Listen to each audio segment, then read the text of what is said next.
Thanks again for coming back to my channel. I really appreciate everyone. So what I wanted to go over real quick before I show the footage that I filmed was my channel's direction. So the direction of my channel is basically going to be, I have a car collection and I always do things on a budget. This is why I started filming repairs. I've been working on stuff for probably almost 20 years, and I got to the point where I like to film it because I come up with some really cool tricks, or I like to do things on a budget, and I just like to share my experiences.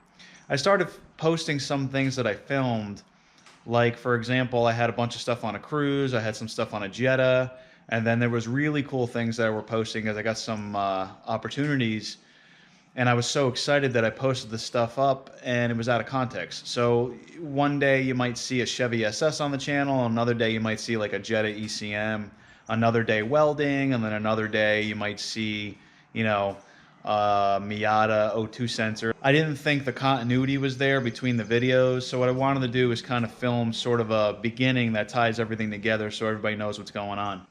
Now, the opportunities I got were so awesome that I got so excited that I posted them like 6 weeks ahead of time. So, for example, I'm in the middle of taking this engine apart. This is going to be part of a resto mod project I have coming out. And this was supposed to be what was posted, but then I got a really cool opportunity to hang out at East Coast Supercharging, so I filmed a bunch of days up there. And I just posted that stuff right away because I thought it was awesome and fun, and I figured my subscribers would like to see it. I also filmed some maintenance stuff on some of the cars that I thought was helpful that I wanted to share. And what I'm going to do is take that footage now and put it into this video.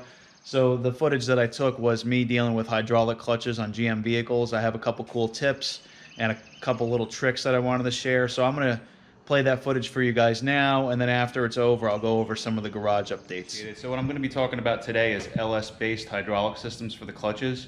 Once a year, I pretty much have to bleed those systems and put fresh fluid in. General Motors is really good about having a fantastic clutch feel from the factory. The problem is, if you ever change a clutch or the fluid, it's kind of a nightmare to bleed that system out again. So I have a couple tricks as to what I do to keep the hydraulic fluid clean and not have to go crazy bleeding the systems. I mean, if you have a GTO, it's pretty much standard that whenever you change a clutch out or a slave cylinder to spend a couple days trying to get the bleeding right.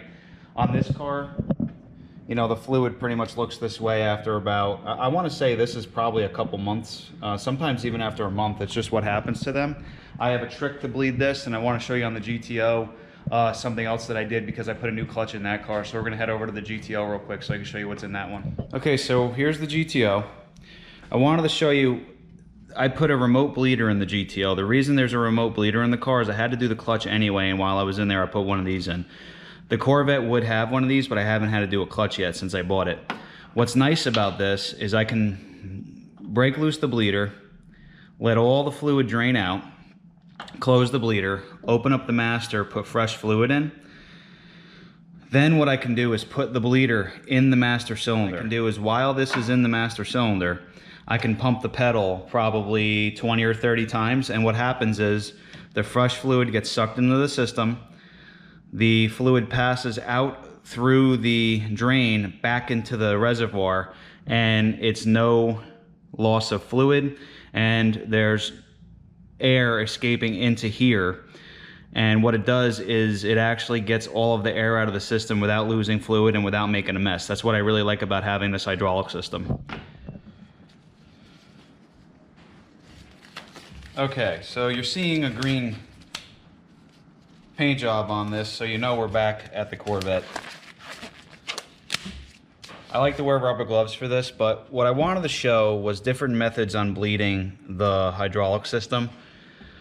On this car, there's two ways. One way is to break loose the bleeder that is underneath the car, let the fluid drain out, put new fluid in, pump the pedal a bunch, and do like your bleeding brakes. Pump the pedal, break loose the bleeder, pump the pedal, break loose the bleeder, get all the air out.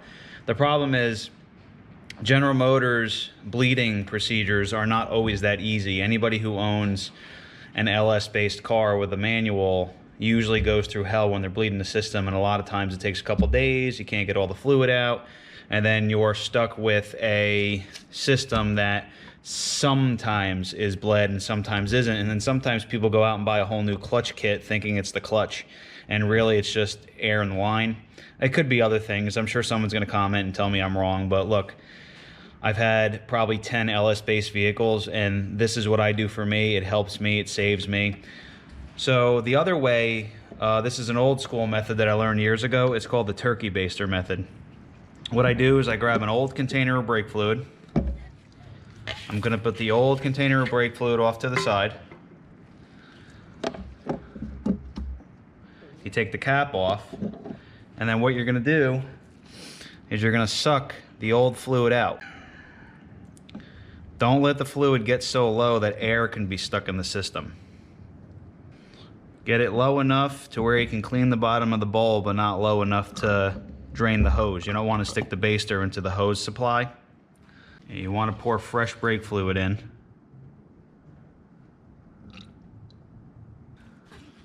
And then what you want to do is you want to pump the pedal in the car, probably like 20 or 30 times. I would suggest doing it very slowly. And then what you want to do is after pumping the pedal like 20 or 30 times, you're going to repeat the process. And then what you're going to find is the fluid starts getting clearer. It's already getting clearer.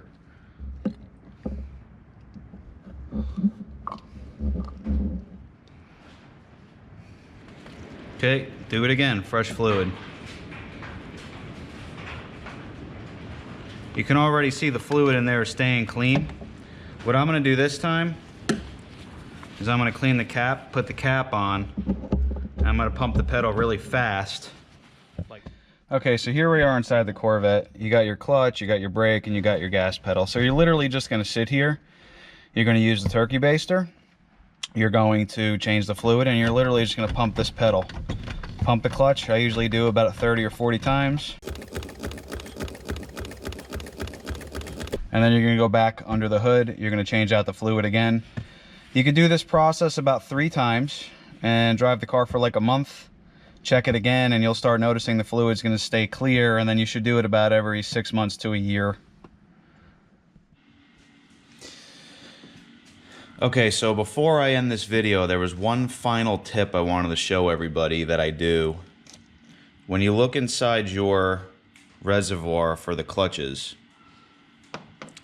basically every GM vehicle has the same one, and if you look down in there, there's a little port at the bottom.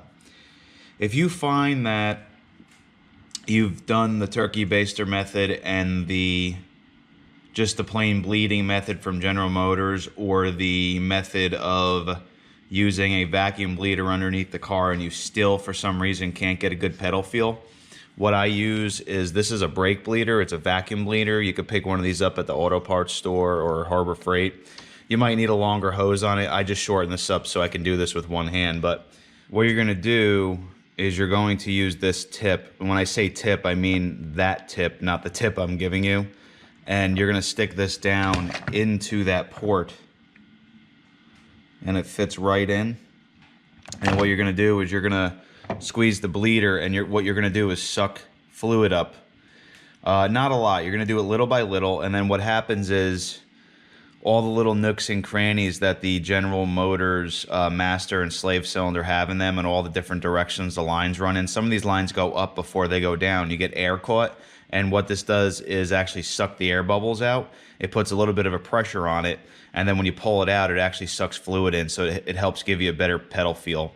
Unfortunately, I don't have any clutch issues on any of the cars to show you how this works, but it's worked many times for me, and I absolutely love this method. And this is the final step if you're still having a problem. I mean, you could also be potentially having an issue with a bad component in your clutch system, but if those are perfectly fine, this would end up probably saving you. So that was the footage. Hopefully you enjoyed it. So anybody with the General Motors vehicle is probably dealing with some hydraulic issues on their clutches. I can't say everybody, but in my world, because I spend a lot of time on different forums and different Facebook pages, it's pretty much every day I see somebody asking about a hydraulic clutch problem or a clutch issue. So that's why I decided to make a video. Now, that was filmed a couple months ago, and what I'm trying to do again is just have continuity between everything on my channel. So as far as updates, so My channel is basically my car collection and doing things on a budget. So what do I mean by that? For example, you can see my Shelby Cobra. Now this car I bought for $10,000, and then it arrived in about 100 pieces. It had a big block engine under the hood and an automatic. I didn't like those, so I sold them. After selling them, basically the car's value went down to about 7,500 bucks, which is pretty cheap for a Cobra. Between all the upgrades I did to it, the engine that I wanted, the transmission I wanted, my braking system, I made a bunch of suspension parts that I had to make myself. I'm into the car for about $15,000. It still needs work, but it's a $15,000 Cobra. You can't get any more budget on a Cobra than $15,000. The average Cobra that's finished sells for 30 to even upwards of $100,000. A real one's $1 million bucks. So that's the idea behind my channel, is being able to do this stuff on a budget. I spent about $70,000 over the course of 10 or 11 years, and the reason I'm able to afford the cars is I make a lot of repairs on my own, which is why I started filming things. You know, I have some big projects coming for the Corvette. I'm going to be taking a wide body from a drift car and getting it on the, making it fit on a street car. I have to figure out how to make the gas door work. I have a couple little things I need to do, but that's going to be the next big project. I want to redo the paint on the car. I might even change the color. Let me know if there's a color you guys think will look good on the car. The green is cool, it's unique, but I might want to go with a blue. I don't know just yet. You know, the motorcycle is going to get a Cobra exhaust. I'm going to be posting this complete build from taking the engine apart, upgrading some things, and getting into a 65 Mustang. So it's going to be a really cool resto mod. The Miata is going to be getting a supercharger. What I want to do is take this supercharger and I actually want to build a kit.